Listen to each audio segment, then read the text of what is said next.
पतये नमः। श्री विष्णुरूपाय नमः शिवाय। शिवाय गुरवे नमः। ओम नमः शंडिगाय।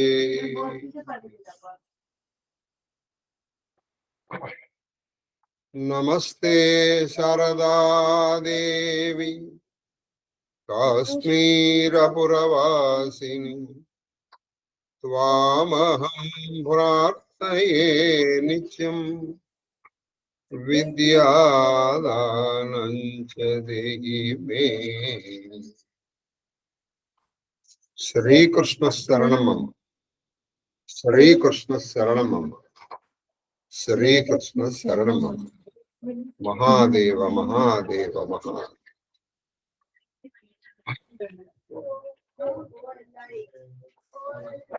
ఇష్టాగోష్ఠిగా సాగుతున్నటువంటి ప్రవచన ప్రవాహ త్రిపథగామినిలో 280వ రోజు ప్రవచనం. కాళహస్తీశ్వర మహాత్మ్యములో తల్లి మాణిక్యవల్లి తన కూతుళ్ళకి చెప్తున్నటువంటి బోకల్లో ఇంచుమించు ఆఖరి పద్యానికి వచ్చేసాం. దీని తర్వాత ఘట్టం ఏమిటంటే దీని తర్వాత ఘట్టం భక్తి. ఈవిడ చెప్పింది ఈ వేశ్యకూతులు ఇద్దరు ఆ వేశ్యాధర్మాన్ని అసహించు. సరే అది కాబట్టి ఇప్పుడు మనం ఈ కథ నేర్చుకున్నాం. ఈ ఒక్క సీసభద్యంతో ఇవాళ ఇది ఆపేసి, నిన్న రామచరిత మానస్సు చాలా ఆఖరికి వస్తున్న కొద్దీ అండి అమృత బిందువులు పట్టలేదు, అమృత సింధువుల్లో తేల్చి మునిగిపోతారు. అందుకే మీరు చాలా చూస్తే అది అసలు ముందరికి వెళ్ళలేదు. నిన్న మా కన్నప్ప చెప్పినట్టుగా అందులో ఒక్కటి సంపాదించడానికి ఒక 10 జన్మలు పడుతుంది. మనకి 10 జన్మలు పడిందనుకో మనం చాలా అదృష్టం.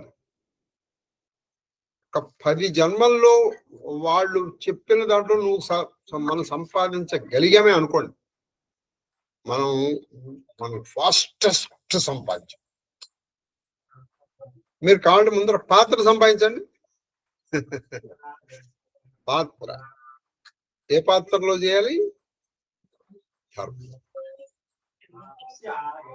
అలాగే కామధేను సంపాదించండి, శ్రద్ధ, సాత్విక శ్రద్ధ. కాబట్టి ఇది మీరు రాసుకోవాలి. రాసుకుంటే రోజు మననం చేసుకుంటే ఎప్పుడైనా మనలో ఆ పండాసురుడు విజృంభించి మనలో కామ క్రోధ లోభ మద మోహ మాత్సర్యాలు పెరిగినప్పుడు ఇది విని నేను మళ్ళీ వెనక్కి రావాలని వచ్చేస్తాను. అది చాలా తక్కువ చెప్పాను. పైగా నేను చెప్పడం ఉండండి, అది అనుభవైక వైద్యం. ఆ మాట ఆయన ఆల్రెడీ చెప్పేశారు, నేను కాదు. ఇది వింటే సరిపోదండి, అనుభవైక వైద్యము. అయితే ఒక్కటి మాత్రం అది పర్షూర్. ఏమిటది? మీరు ఇప్పుడు అందులో మొత్తం సంపాదించాల్సినవి 15, 16, 20 ఎన్నో ఉన్నాయి. మొత్తం నేను లెక్క పెట్టలేదు పూర్తిగా. ఒకటి సంపాదించడానికి మీకు ఒక 10-15 జన్మలు పట్టింది అనుకుందాం. రెండో జన్మకు వచ్చేటప్పటికి మళ్ళీ మొదటి నుంచి నువ్వు సంపాదించకల్లా నీకు ఈ వాసన, ఈ జన్మ వాసన వచ్చే జన్మకు వచ్చేస్తుంది. ఇప్పుడు ఈ వేషపుత్రులకి చూడండి, పుట్టినప్పటి నుంచి వాళ్ళ అమ్మది బోధించింది. వాళ్ళు కళ్ళు తెరిస్తే శృంగార చేస్తారు, చెవులు వింటే శృంగారం. వాళ్ళకి అన్ని అలా చేసింది. మరి వాళ్ళకి అది అబ్బలేదే, శివభక్తి అబ్బింది. మరి శివభక్తి చెప్పలేదు ఎవరు వాళ్ళకి అసలు. శివభక్తి వాళ్ళకి అసలు ఎవరు చెప్పలేదు. చెప్పనిది అబ్బింది, చెప్పినది అబ్బలేదు. మరి దీనికి కారణం ఏంటి? మానునే పూర్వజన్మ వాసనలు అయిపోయింది, తీసేసాయి. ఈ మాట వింటే మన అహంకారాలు తొలగిపోతాయి. మనం చాలా మందిలో అంటే మనలో చాలా మంది తల్లి తండ్రులు మనం ఉన్నాం కదా. నేను మా అమ్మాయి నుండి ఎంత పద్ధతిగా పెంచానో తెలుసా? నువ్వు పెంచాలా, పెరిగింది. నువ్వు పెంచలేదు, ఇది బాగా గుర్తుపెట్టుకో. You are only instrumental. నువ్వు కనుక ఇది అహంకారం పొందితే అది ఎలా ఉంటుందంటే, ఒక మంచి కూర తయారైంది అనుకో, ఆ కలిపిన గెరిటకి ప్రాణం వచ్చి నేను కలపడం వల్ల కూర తయారైందో అని గరిట అహంకారం పొందితే ఎంత మూర్ఖత్వమో, ఇది కూడా అంతే. నువ్వు పెంచడం, మన పెంపకం వల్ల ఎవ్వరూ తయారవ్వరు. ఇది కూడా బాగా గుర్తుకోండి, ప్రవచనకర్తల వల్ల ఎవ్వరూ ప్రభావితం కారు. నీకు సహజంగా కొంత ఉంటుంది, అది పెరగాలి. మహాదేవ్ మహాదేవ్ మహాదేవ్ చెప్పు. శీసపద్యం రసికులు, ఇప్పుడు చెప్తాను. రసికులు మీ గాన రసమాన వచ్చిరి, నీ గాన రసమాన వచ్చిరి. అమ్మ వచ్చేసారేమ్మా. రసికులు అంటే వీళ్ళని విటులు అంటారు.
కాబట్టి మహాదేవ మహాదేవ మహాదేవ.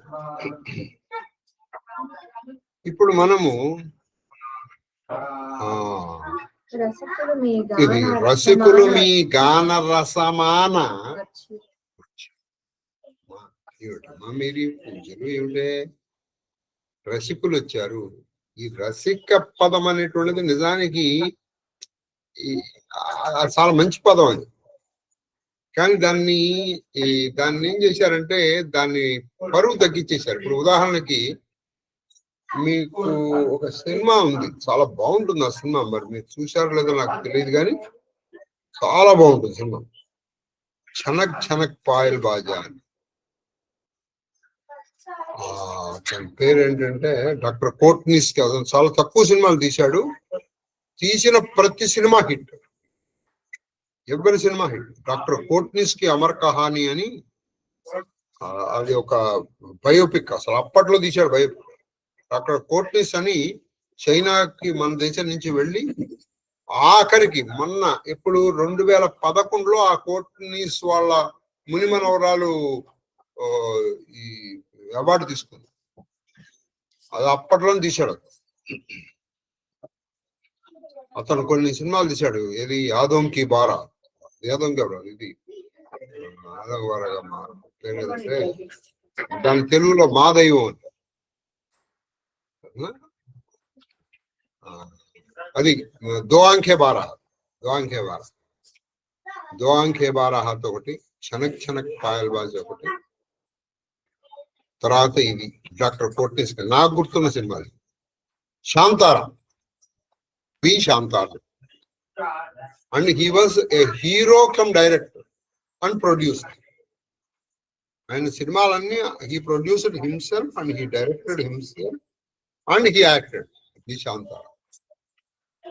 అయితే చివరికి ఆ జనక్ జనక్ పాయల్ బాజా అని ఒక దరిద్ర మీనింగ్ తీసుకొచ్చారు. ఏంటంటే మీ వాడికి జనక్ జనక్ పాయల్ బాజా ఉందా అంటే వీడికి ఇంకేమన్నా అలవాట్లు ఉన్నాయా అని మీనింగ్ తీసుకొచ్చారు.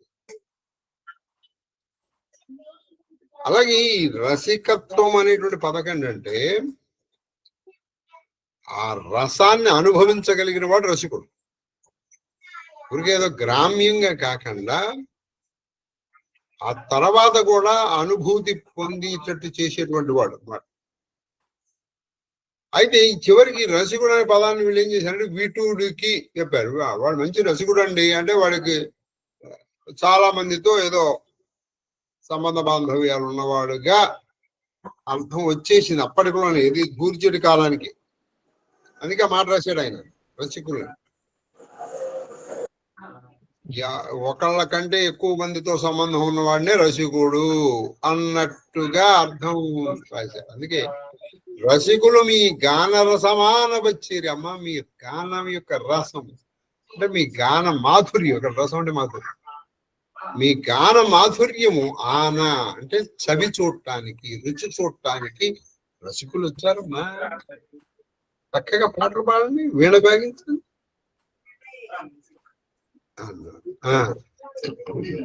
పాడరే శివభక్తి పాడుగా. అమ్మా పాడరే శివభక్తి పాడుగా. అది పాడరే శివభక్తి పాడుగాను చేసేదమ్మా. ఏం మాట మీ గాన రసాంతం ఆడటానికి వాళ్ళు వచ్చారు. వాళ్ళని పాడండి అమ్మా, ఆ పాటలు పాడండి. అంటే మంచి శృంగార సంపన్న పాటలు పాడాలనుకోండి. ఇది మల్లెల వేళ అని పాటలు పాడండి. అంతే జయ జయ శివ మహాదేవ శంభో అని పాడతారంటే మీ శివభక్తి పాడుగాను. మీ శివభక్తి పాడుగాను అంటే మనం అప్పుడప్పుడు అంటూ ఉంటాం. ఇప్పుడు ఈ చెట్లలో కూడా అండి ఒక ప్రత్యేకమైన కులం ఉంది. ఆ కులం పేరు నేను చెప్పను కానీ చెప్పకూడదని కాదు, ఎందుకంటే వాళ్ళు కులంలో కూడా వాళ్ళు మంచి కోరుకుంటారు. ఏమిటో తెలుసా, వారు మీ ఇల్లు బంగారంగాను. కొంతమంది ఉంటారు వాడు ప్రతిదానికి తిరుగుతూ ఉంటాడు. ఏది నీ కడుపు ఉడక అని. నీ కడుపు ఉడక అంటే కడుపు ఎప్పుడు ఉడుగుతుంది, చచ్చిపోయినప్పుడు ఉడుగుతుంది. నీ తాడు దాగా ఏవో ఇటువంటి మాటలన్నీ. కానీ కొంతమంది ఉన్నారు వాళ్ళ తిట్లలో కూడా నీ బంగారంగా ఇట్లా ఈ పాడుగాను అనే మాట బాగున్నప్ప శివభక్తి పోతే దరిద్రం అనమాట.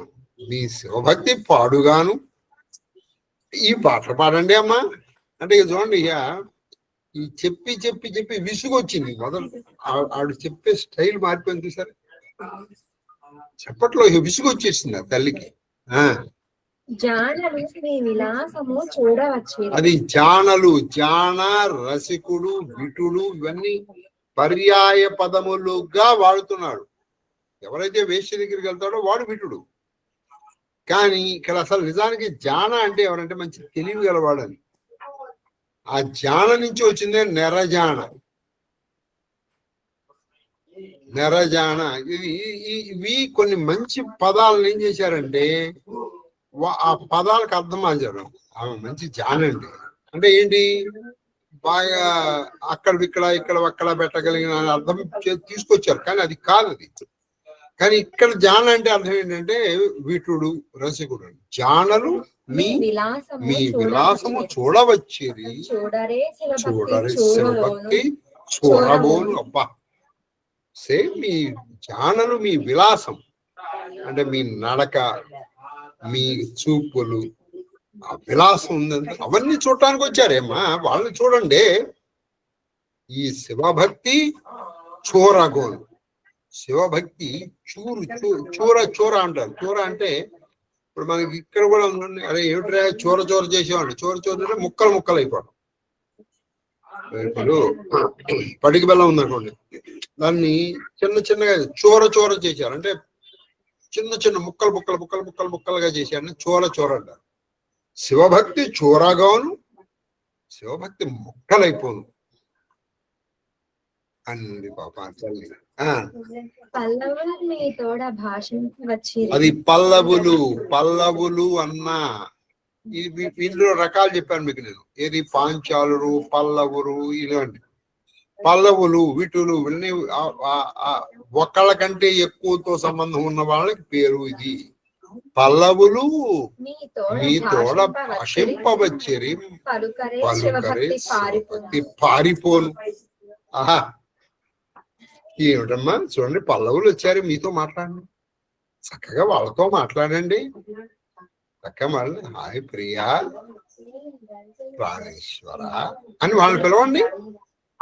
మీ శివభక్తి పారిపోను, మీలోంచి మీ శివభక్తి పోవాలి. ఏమిటే భక్తి? శివుడే ఉన్నా మనకి తిండి పెడతాడా? ఆయన దగ్గర ఉన్నది ఏమిటి? బూడిది. ఆ బూడిదే మనకి ఇస్తాడు. ఇంకేంది అందే తల్లి. చూడండి, పార్థివులు అంటే ఇది మాత్రానికి అర్థం అంటే పార్థివులు అంటే రాజులు వచ్చారు. రాజు పార్థివులు సకల సంపదలు ఇయ్యవచ్చిరి.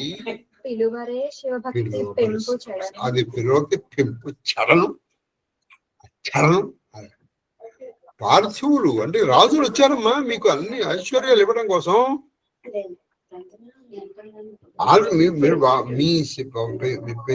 పార్థివులు సంపదలు ఇయ్యవచ్చిరి. వాళ్ళు పిలవండమ్మా చక్కగా. వాళ్ళు మీరు పిలిస్తే మీ పిలుపు కోసం వాళ్ళు అక్కడ వేచి ఉన్నారు. వాళ్ళు వచ్చే మీ పిలిచారంటే వాళ్ళు సంపదలు ఇస్తారు. మీ శివభక్తి పెంపు అంటే శివభక్తి రోజు రోజుకి పెరిగిపోతుంది. అది చెడిపోవాలి, మొక్కలైపోవాలి, విరిగిపోవాలి. ఆవిడికి నచ్చాలి. ఇప్పుడు మనకి నచ్చంది ఎదుటి వాళ్ళు చేస్తే అది పోవాలని అనుకుంటాం కదా మనం. అది సరే. ధనము కలిగిన జంగమార్చన వనర్ప, అది ధనము కలిగిన జంగమార్చన వనర్ప మనరింప. శివులు అది ఇప్పుడు ఏం చేసింది? ఇప్పుడు ఇంకా మార్చింది. ఇంత చెప్పినా వాళ్ళు మారట్లా. అమ్మా మీరు శివభక్తి చేయాలా? చేయాలి కదా. మరి మీరు మహారుద్రయాగం చేయాలి. ఇప్పుడు మనం చేస్తున్నాం. ఎంత కావాలి? 28 నుంచి 30 లక్షలు. మరి డబ్బులు కావాలా? మరి డబ్బులు కావాలంటే మరి నువ్వు సంపాదించగలిగే ఇక్కడ మీరు టాకెటివ్ పవర్ చూడాలి. రేపు January 1 నుంచి 5th వరకు చేస్తున్నాం. మరి డబ్బులు కావాలి కదా. కావాలి. మరి ఈ పని చేయండి మీరు. మరి ఊరికి ఎందుకు ఇస్తారా మా డబ్బులు? ఈ పని చేయండి. ధనము కలిగిన నువ్వు అనుకోవచ్చు జంగమార్చనము నరింప అంటే ఈ జంగమ దేవుడు ఉన్నాడే శివుడికి, ఆయనకి అర్చనలు చేయొచ్చు, ఆయనకి బంగారు పువ్వులు చేయించవచ్చు, ఒక మన చక్కగా అతిలోకముగా చక్కగా ఆయనకు అతిలోకపచారములు మహాగానికి ఉపచారములు మంచి ఏను కొనొచ్చు, విశ్వం ఆరోహణ నిజంగా గుర్రాన్ని కొనొచ్చు, ఒక మంచి పల్లకి కొనొచ్చు, 27,500 పెట్టి పల్లకి కొనొచ్చు. ఇవన్నీ కొనాలి అంటే డబ్బులు ఉండాలా అక్కర్లేదా? ఉండాలిగా. మరి డబ్బులు ఎక్కడి నుంచి వస్తాయమ్మా మనకి? డబ్బులు రావాలంటే మరి మీరు పని చేయాలిగమ్మా. ఇప్పుడు మీరు అనొచ్చు డబ్బు ఎందుకంటే మీరు మీ శివ పూజ కోసం, మీ శివ పూజ కోసమమ్మా అన్నారు. అంటే ఇలా మనం వాళ్ళని ఎలా మారుస్తాం చూడండి. వాళ్ళు మారారా లేదా అది వేరే విషయం. ఒక్కొక్కసారి ఏం జరుగుతుందంటే అంటే నేను టీచర్గా వర్క్ చేశాను కానీ చెప్తాను, ఒక్కోసారి మనం వాళ్ళ దారిలోకి వెళ్ళాలి, వెళ్ళి వాళ్ళని తీసుకురా. నువ్వు ఎప్పుడు నీవు ఉన్న దారిలోనే ఉండి నువ్వు ఇటురా అంటే వాడు రాడాడు. వాడికి ఇక్కడికి ఇష్టమే కదా అటు వెళ్ళింది. అప్పుడు నువ్వు అటు వెళ్ళు, అటు వెళ్ళి అందులో ఉన్నటువంటి సాధక బాధకాలు ఇందులో ఉన్నటువంటి మంచి నువ్వు చూపిస్తే వాడు వస్తాడు. అది చాలా మంచి టెక్నిక్ పిల్లల్ని మార్చడం. కాబట్టి నువ్వు చక్కగా శివుడికి అర్చన చేయండి, ఉపచారాలు చేయాలిగా. అంటే ఉపచారాలు చేయాలంటే ఇప్పుడు ఆయనకు మీరు గుడి కట్టించాలి, లేదు ఇప్పుడు అశ్వం ఉంజల సేవ చేయాలి అంటే ఆయనకు ఉయ్యాల కొనాలి, మరి ఆయనకు సింహాసనం కొనాలి. సింహాసనం కొనాలంటే ఏం కావాలి? డబ్బులు. మరి డబ్బుంటే ఇవన్నీ చేయొచ్చు. నేను చెప్పేది అదేగా, డబ్బు సంపాదించమనేగా.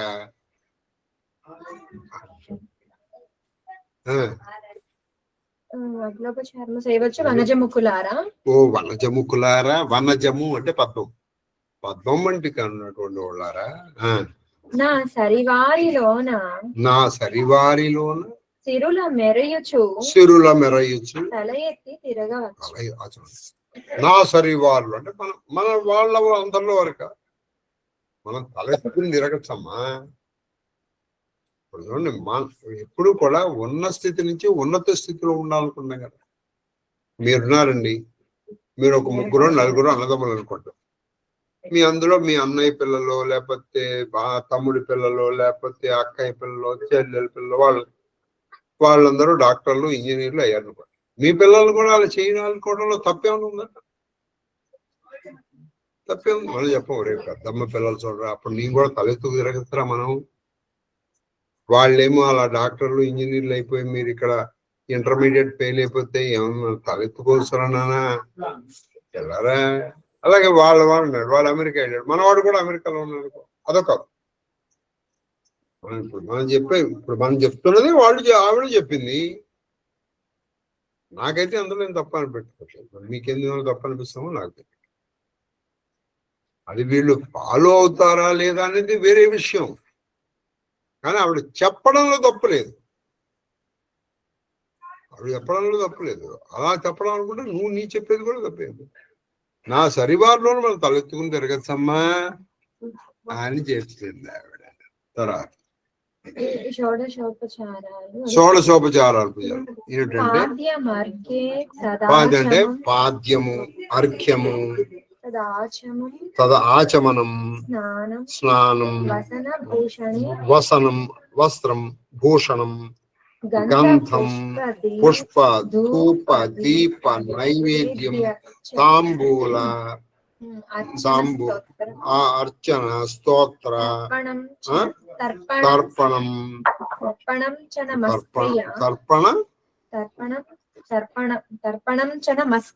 నమస్క్రియ,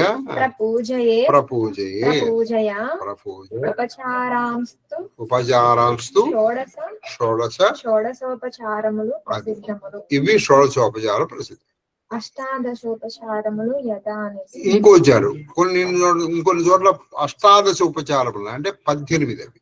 ఆసనం అవి ఏమిటంటే ఆసనం, స్వాగతం, స్వాగతం, పాద్యం, పాద్యం, ఆర్ఘ్యం, ఆచమనీయం, స్నానం, వస్త్రం, వస్త్రం, ఉపవీతం, భూషణాది చ సర్వశః గంధ పుష్ప తథా ధూప దీప మన్నం చ దర్పణం మాల్యానులేపం జీవ నమస్కార విసర్జనే అష్టాదశ. ఇవి అంటే విసర్జన అంటే చివరికి ఆయన పంపించడం, ఇంటికి పంపించడం, అది విసర్జన. అదే మనం ఇప్పుడు గణపతి నవరాత్రుల్లో చేయట్ల నిమజ్జనం, అది మనం లాస్ట్కి చెప్పట్ల మనం చివరికి గాయత్రి చెప్పినా అది చెప్తున్నాం, ఉత్తమే శిఖరే జాతి అని. అమ్మ నువ్వు వెళ్ళిరా అమ్మ. అష్టం ఇంకోటి ఉన్నాయి అసలు చతుషష్ఠి అమ్మవారికి షణ్ణవతి 96.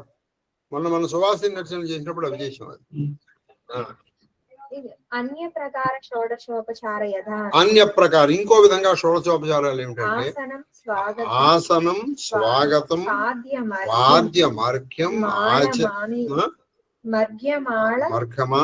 మణీయకం అంటే ఆచమనీయకం, మధుపర్కం, అది మధుపర్కం, స్నానం, వసనాభరణం, గంధ పుష్ప ధూప దీప నైవేద్య వందనం తథా. ఇంకోటి ఏంటంటే కొన్ని దశోపచారాలు ఉన్నాయి, 10 ఉపచారాలు. ఇవేమిటంటే పాద్యం, అర్ఘం, యథాచమనీయం, మధుపర్కం తథా గంధాదయో నైవేద్యం ఉపచార దశక్రమ. ఇవి 10. తర్వాత పంచోపచార పూజలు అంటే గంధాదయో అంటే ఇప్పుడు చెప్పండి, గంధం, పుష్పం, ధూపం, దీపం, నైవేద్యం. ఇవి 5 పంచోపచారం. కాబట్టి ఇలా షోడశోపచార పూజలు ఇవి చెయ్యాలంటే డబ్బులు, ఇప్పుడు గంధం ఇవ్వాలి, డబ్బులు వద్దు. మరి ఆవిడికి పూలు కొనాలి, పూలు ఊరికే వస్తాయా, డబ్బులు పెట్టాలి. ఇప్పుడు ఇందులో ఈ ఉపచారాలు చెయ్యాలంటే మీకు డబ్బులు ఉండాలి కదండి. అది నవరత్న మహాదరం సమర్పయానమాట మనం 2 అక్షతలు వేసేస్తున్నాం. అంతగా వేయాలంటే డబ్బులు కావాలి, ధనం కావాలి కదా. ఇలా ఆవిడ చెప్పింది. ఆ చెప్పిన దానికి ఆ తల్లులు ఎలా ప్రతిస్పందించారు అన్నటువంటి విషయాన్ని మనం తర్వాత తెలుసుకుందాం. మనము ఈ రామచరిత మానసంలోకి వెళ్ళబోయే ముందర నిన్నటి దాంట్లో శ్రద్ధ దగ్గర నుంచి ఊరికే ఒకసారి మళ్ళీ చదువుకున్నాం. చౌపాయి కాకుండా ఈ తెలుగు చదివి మనము మీరు కూడా, ఎందుకంటే ఒక్కసారి కొంచెం చెవులుకున్నటువంటి రెప్పల్ని విప్పి లేదా పైకెత్తి వినగలరని నా మనవి, విజ్ఞాపన. చెప్పము శ్రద్ధ శుద్ధ, ఇది సాత్విక శ్రద్ధ అనేటువంటి కామధేనువుని భగవత్ కృపచే విచిత్రం ఏంటంటే అసలు మొత్తం ఈ దీనికి అంతటి కూడా ఒక ప్రాణ సమానమైన మాట వేశాడు తులసీదాసు. ఏమిటది? నేను కట్టేస్తాను, నేను నీళ్ళు కొనుక్కున్నాను, నువ్వు కొనుక్కురాలేవు. ఇవన్నీ కూడా ఎప్పుడు నీకు వస్తుంది? భగవత్ కృప. నువ్వు సాధించాలనుకుంటే సాధించలేవు. 10 జన్మలు కాదు, 1000 జన్మలు ఎత్తినా నువ్వు ఇందులో ఒక్కటి సాధించలేవు. భగవత్ కృప, భగవత్ కృప. ఆయన కృప ఉందా, ఇవన్నీ కూడా ఒక్క జన్మలో కొనే వచ్చేస్తాయి. కాబట్టి భగవత్ కృప చేత, అందుకని ఆయన దండం పెట్టారు. నీ వాళ్ళ నన్ను ఒక్కసారి అనుకోవాలి, ఒక్కసారి నేను నీ వాళ్ళని అనుకోవాలి ప్లీజ్. ఎందుకంటే మా నాన్నగారు ఒక చక్కటి భజన రాశారు అప్పుడు. రాముడితో చెప్పు అంటూ హనుమన్నామునితోనైనా అంటే హనుమంతుడితో గాని, సౌమిత్రుడితో గాని అంటే లక్ష్మణుడితో గాని, సీతామహాసాధ్వితో గాని అంటే సీతాతల్లితో గాని, వానరరాజు సుగ్రీవుతోగా మాటలు తొందరలో ఇప్పుడు వాళ్ళందరూ కలిసి ఏవో మాట్లాడుకుంటూ ఉంటారుగా. ఇప్పుడు మన నలుగురు కలిసి ఏవో మాటలు రావు. ఆ మాటలు చదువు ప్రస్తావోక్తిగా అంటే ఏదో ప్రత్యేకంగా మాట్లాడాలని కాదు, పైనుంచి చూపించి ఈ భూమిలో మన భారతదేశం ఉంది కదా, ఆ భారతదేశంలో భాగ్యనగరంలో కొత్తపేట సౌమ్య గృహ సముదాయంలో 4వ అంతస్తులో 407 అనేటువంటి అంతర్భాగంలో ఉన్నటువంటి వాడున్నాడే రామకృష్ణుడు. వీడు మనవాడేమ్మా నాన్న హనుమంత వాడే మనవాడే వాడు కూడా అని చెప్పరాదటే అని నాకు ఆ పద్యం అంటే చాలా ఇష్టం. నాన్నగారు రాశారు, వీడు మనవాడే. మీరు ఒక్కసారి ఇది ఊహించుకోండి, విజువలైజ్ చేసుకోండి. అయోధ్యలో అంటే ఈ అయోధ్య, అయోధ్య అనుకున్నా తప్పేది. అక్కడ ఆయన కూర్చున్నాడు, సీతామహాసాధ్వి ఆవిడ ఎడం చేతుల కూర్చుంది. వీళ్ళందరూ ఉన్నారు, ఏవో మాట్లాడు. రాముడు ఇలా చూపించి మనవాడే అని చెప్పరాదట శ్రీరామచంద్ర ప్రభు. ఒక్కసారి ఆయన అనుకున్నాడే అనుకో, ఇవన్నీ వచ్చేస్తాయి. ఆయన అనుకోలేదే అనుకో, నువ్వు తల్లకిందులుగా తపస్సు చేసినా ఈ జన్మంతా కాదు, కొన్ని జన్మలంతా తపస్సు చేసినా ఇప్పుడు చెప్పబోయే వాటిలో ఒక్కటి కూడా నువ్వు సంపాదించాలి. మరి భగవత్ కృపచే నేను కొంచెం నాకు సాటిస్ఫాక్టరీగా చెప్పలేదు, అందుకని మళ్ళీ చెప్పాను. నీకు అర్థమైపోయి ఉంటుంది, నాకు అర్థం కాలేదు, అందుకని మళ్ళీ చెప్పాను. కాబట్టి భగవత్ కృప కావాలి. కృప ఇప్పుడు ఎందుకు వస్తుంది తెలియదు మనకి. పూర్వజన్మ వాసన వల్ల రావచ్చు. అందుకని నువ్వేం చేయాలి, నువ్వు ప్రయత్నం చేయాలి. ఇప్పుడు అమ్మ వచ్చి ఎత్తుకోవాలి, ఏం చేయాలి నువ్వు? పిల్లవాడు ఏం చేయాలి, అమ్మ వచ్చి ఎత్తుకోవాలి. వీడు బాగా వాడు ఆడుకుంటున్నాడు లేని అమ్మ పని చేసుకుంటాడు. ఆవిడ పని అంతా తీరింది రాదు, అప్పుడు వచ్చి నేను ఎత్తుకుని నీకు పాలు ఇవ్వడం ఏదో చేస్తాను. అంతేగా, అర్జెంటుగా రావాలి. ఏం చేయాలి, నువ్వు ఏడవాలి. ఇదన్నా మనకి తెలియాలి. అందుకే కవి చెప్తాడు, నాహం జాని విలపన్న, నాకు ఏడుపు కూడా రావట్లేదు. ఎందుకు? ఏం ఏడుపు? నీ కోసం ఏడుపు. కనీసం ఏడవడం నేర్చుకో. ఏ ఏడుపు? వాడు పెరుగుతున్నాడని, లేదా మన చుట్టుపక్కల మన బంధుమిత్రులు వాళ్ళు మనకంటే పెద్ద స్థితిలో ఉన్నారని ఆ ఏడుపు కాదు.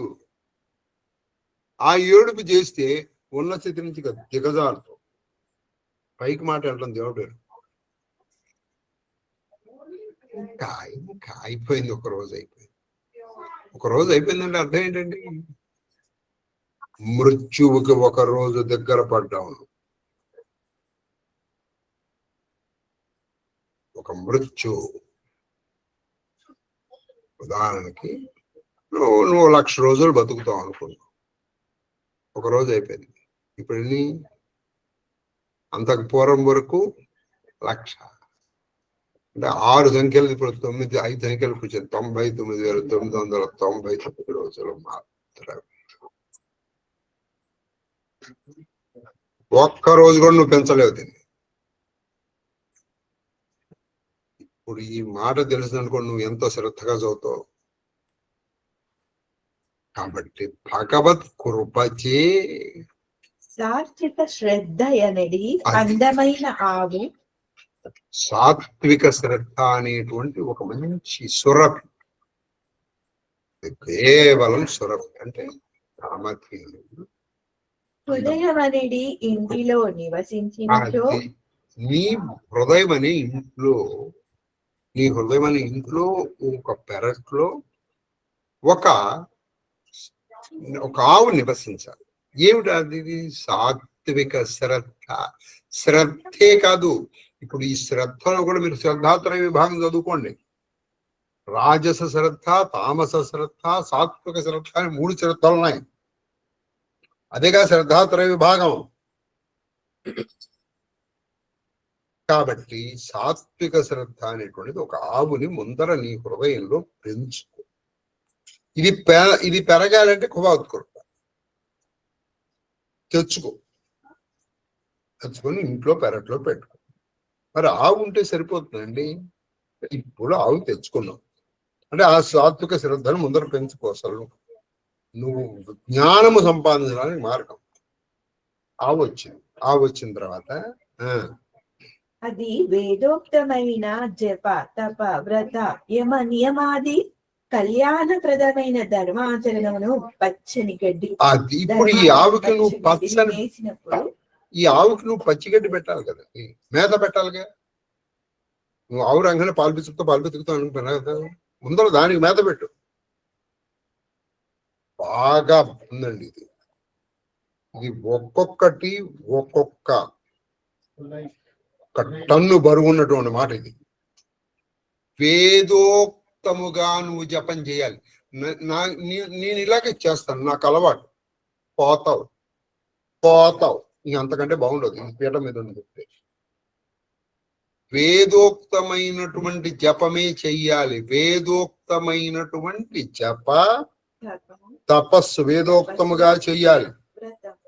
నాకు రైలు పట్టాల మధ్యలో కూర్చొని చెయ్యాలి, పోతావు, చేయకూడదు.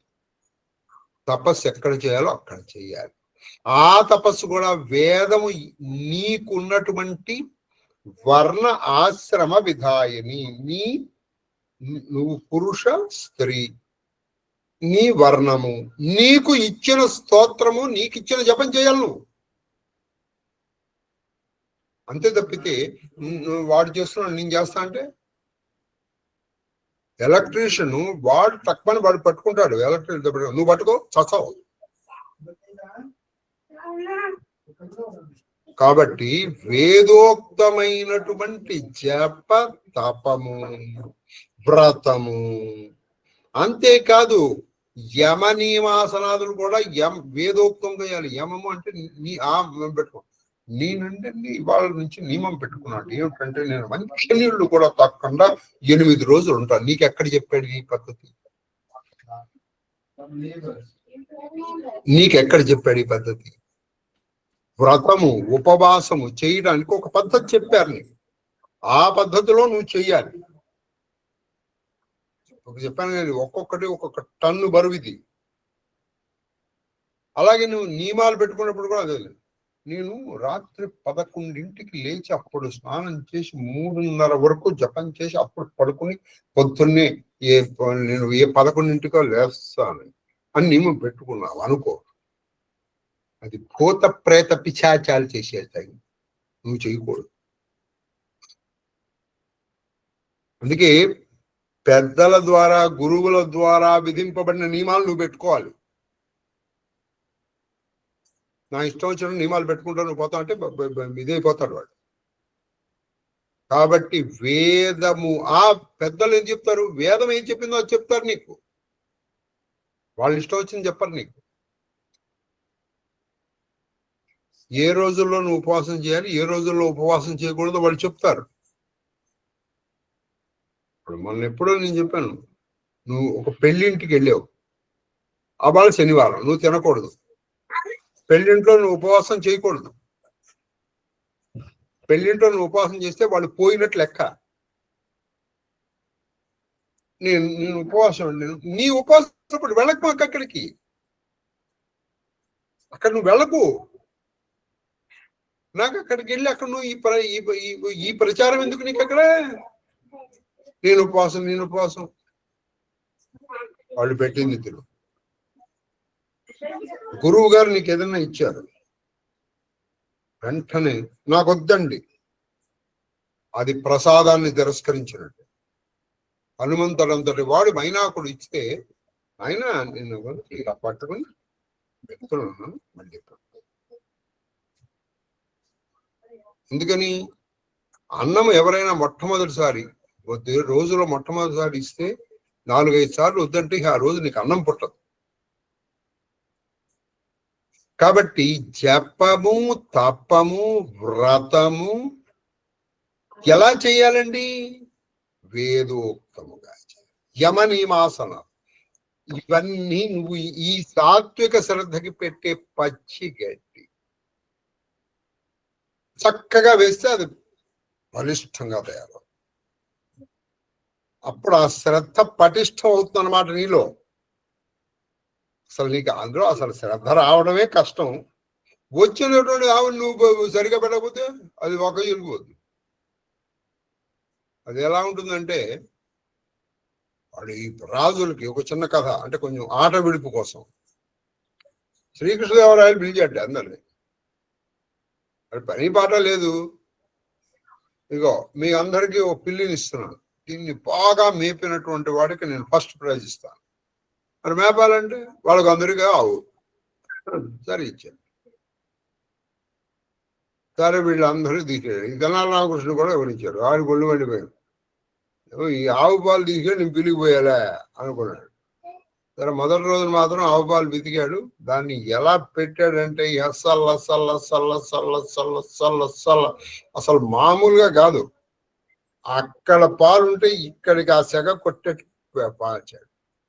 ఈ పిల్లిని తీసుకొచ్చాడు, కొంచెం గట్టిగా పట్టుకున్నాడు. ఆ పాలలో ఇలా ముంచాడు దాన్ని. ఆ పాలు చూస్తే అది పారిపోయేది. అది మళ్ళీ 2 రోజులు అది పాలు చూస్తే పారిపోవడం ప్రారంభించి పాలు తాగడం మానేసింది. ఆ తర్వాత నుంచి 2 రోజు హాయిగా ఆవు పాలు పితికేసి ఈయన భార్య ఈయన పిల్లలు తాగేసాడు. సరే 40 రోజులు అయింది. మిగతా వాళ్ళ పిల్లులన్నీ కూడా తీసుకొచ్చారు. మిగతా వాళ్ళ ఆస్థానంలో ఉన్నాడు. అది ఒక్కొక్క పిల్లి ఒక పుల్లిలాగా తయారైంది. వీడు తీసుకొచ్చారు. ఈ చావడానికి సిద్ధంగా ఉంది. ఏడయా నీ పిల్లి? ఏం చేయను స్వామి మహాబా, నా పిల్లి పాలు తాగట్లేదు. పిల్లి పాలు తాగని ఉన్నదా? నువ్వు అబద్ధం చెప్తున్నాను. అయ్యా మీరు కావాలంటే మీరు చూసుకోండి, అది పాలు మీరు తీసుకొచ్చి పెడితే అది పారిపోతుందండి. ఇక్కడ మీరు పట్టుకున్నా ఆగదండి. నేను ఎంతో ట్రై చేశాను ఇప్పుడు బట్టి. సరే చూడండి, అది పట్టుకున్నారు, పాలు తీసుకొచ్చారు. ఆ పాల వాసన చూసారు, అది పారిపోయింది. అలా నువ్వు ఆవు తీసుకొచ్చావు, దానికి మేత పెట్టకపోతే అది పారిపోతుంది. కాబట్టి శ్రద్ధ ఉంటే సరిపోదు. దీనికి పచ్చిగడ్డి ఎప్పుడు పెట్టాలి? రోజు పెట్టాలి. ఇది గుర్తుపెట్టుకోండి. ఇది ఒక్కటి చాలండి, 1 సంవత్సరం చెప్పచ్చు. ఇది అర్థమైతే మిగతా అర్థం కావాల్సింది ఏమి లేదు. ఇది అర్థమైతే అర్థం కావాల్సిందంటూ ఏం లేదు. ఇది అర్థం కాకపోతే రామచరితమానస్సు ప్రతి అక్షరముని అటు ఇటు తిరగేసి నేను 10 సార్లు చదివానండి, 30 సార్లు చదివానన్నా ప్రయోజనం లేదు అంటే బాగుండదు. కాబట్టి అని అంటారు. దాని అర్థం కూడా అందుకే ఆయన లేక సారం చెప్పేశారు. పచ్చిగడ్డి నువ్వు ప్రతిరోజు పెట్టాలి. ఏదో ఒక్కరోజు పెడితే సరిపోదు. ఇది ప్రతిరోజు పెట్టాలి.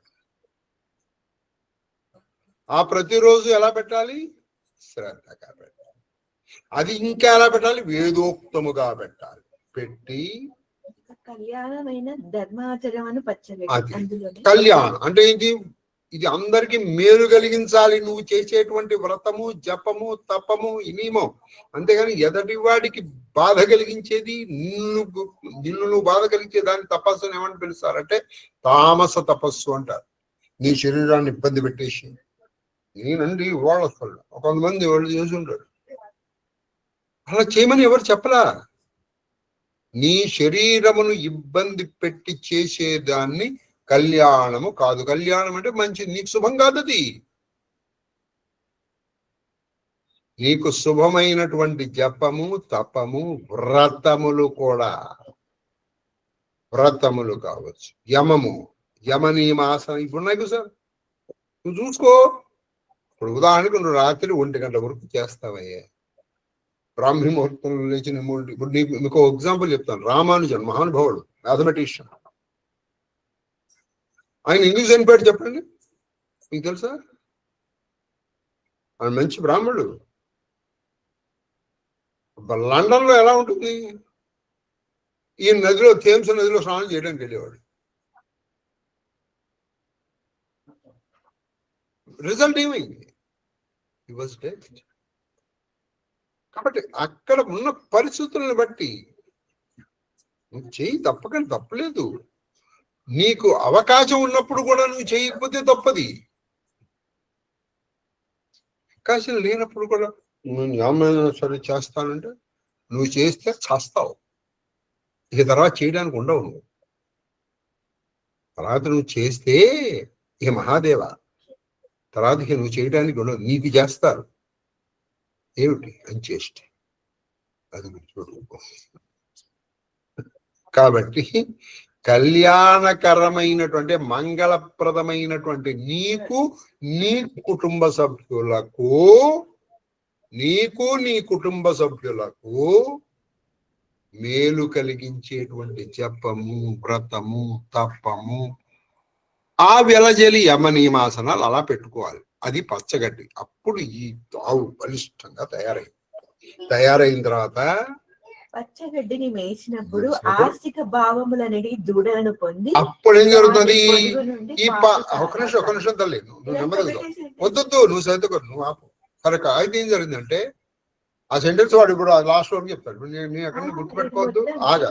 కాబట్టి ఏం చేయాలంటే ఈ యమ నియమాసన ప్రాణాయామం చేసావు కదా, ఇప్పుడు అది మంచిగా బలిష్టంగా తయారు. ఇప్పుడు నీలో కొన్ని భావాలు పుడతాయి. భవానీ భావనాగమ్య భవారణ్య కుఠారిక. ఈ భవమనేటువంటి అరణ్యమునకు గొడ్డలి పెట్టు లాంటి భావాలు. ఎందుకో తెలుసా? ఇప్పుడు మీకు ఇంకోటి చెప్తాను. మనము తిన్న ఆహారమే లో 1/6 వంతు మన మనస్సుగా తయారవుతుంది. నువ్వు తోగ, రాజస, తామసం ఇటువంటి ఆహారాలు తిని, వాడు శుచిగా లేకుండా చేసినటువంటి ఆహారాన్ని తిని, 10 మంది చూసిన ఆహారాన్ని తిని, ఆహారం మళ్ళీ మొత్తం శ్రద్ధాత్ర విభాగం అంతా ఒక మాటలో చెప్పేశారని ఆయన. ఆయుస్సత్వ బలారోగ్యం ఇటువంటివి కాకుండా అటువంటివి తిన్నారు కూడా నీకు మంచి భావాలు పుట్టవు, నీలో పుట్టవు. ఇప్పుడు ముందర మనకి సహజంగా పుట్టాలి, తర్వాత ఎవరైనా చెప్తే నీకు వస్తాయి. నీకు అసలు పుట్టవురా బాబు. నీకు పుట్టనప్పుడు ఎవరు చెప్పినా అది చెవిటివాడి ముందర శంఖ వదిలినట్టే. అది చెవిటివాడి ముందర శంఖ వస్తే వాడు ఏమనుకుంటున్నాడు, వాడు ఇది కొరుకుతున్నాడు అనుకుని, అది నువ్వు కొరకలేవు అంటున్నాడు. కాబట్టి నీలో మంచి భావాలు పుట్టాలి ముందర. ఏమిటా భావాలు? దేవుడికి నమస్కారం పెట్టాలి, గురువుల మాట వినాలి, తల్లిదండ్రుల మాట వినాలి, మంచిగా వేదము చదువుకోవాలి, అమ్మ చెప్పింది వినాలి. ఈ భావాలు నీలో పుట్టాలి అంటే అది దూడ. అది పుట్టాలి అంటే ఇప్పుడు నువ్వు మళ్ళీ దీన్ని వెనక్కి వెళ్ళాలి. నువ్వు ఇది ప్రతిదీ నువ్వు వెనక్కి వెళ్ళాలండి. అంటే నేను బహుశా నేను వెనక్కి వెళ్ళలేకపోవచ్చు, ఎందుకంటే నాకు అసలు నా దగ్గర కామధైర్యమే లేదు. సిగ్గు లేకుండా ఒప్పుకోవడానికి ఏం రోగం. కాబట్టి ఆ భావాలు పుట్టాలి అంటే నువ్వు ముందర ఏం చేయాలి? ఈ పచ్చగడ్డి వేయాలి. నువ్వు కొడుకుని పిలిచి నన్ను మంచిగా ఉండరా అంటే, నువ్వు రాముడికి చెప్పాడంటే నువ్వు రాముడు కావాలంటే నువ్వు ముందర దశరథుడు కావాలి. నువ్వు దశరథుడు అయితే నీ కొడుకు రాముడు అవుతాడు. నువ్వు అయ్యావా? కాబట్టి ఇక్కడ భావాలనే దూడ అప్పుడు పుడుతుంది. ఏవి? ఆస్తిక భావాలు. ఆస్తిక భావము మంచి భావాలు. ఆస్తికం అంటే మంచి భావాలు. దేవుడికి దండం పెట్టాలి అంటే ఉదాహరణ చెప్తాను. నలుగురికి సహాయపడాలి, మృదువుగా మాట్లాడాలి. సత్యం ప్రియహితం చేయత్ అనుద్వేగతరం వాక్యం. మాటకు ఉండాల్సిన లక్షణాలు చెప్పారు శ్రద్ధాతర విభాగంలో. ఉద్వేగం కలగదు, సత్యంగా ఉండాలి, ప్రియముగా ఉండాలి. సత్యం అయితే తర్వాత ప్రియముగా ఉండాలి. సత్యం ప్రియహితం చేయద్దు. నువ్వు సత్యమే వేసుకొని చచ్చిపోతావు అని అన్నావు అనుకో, అది ప్రియంగా ఉండదు.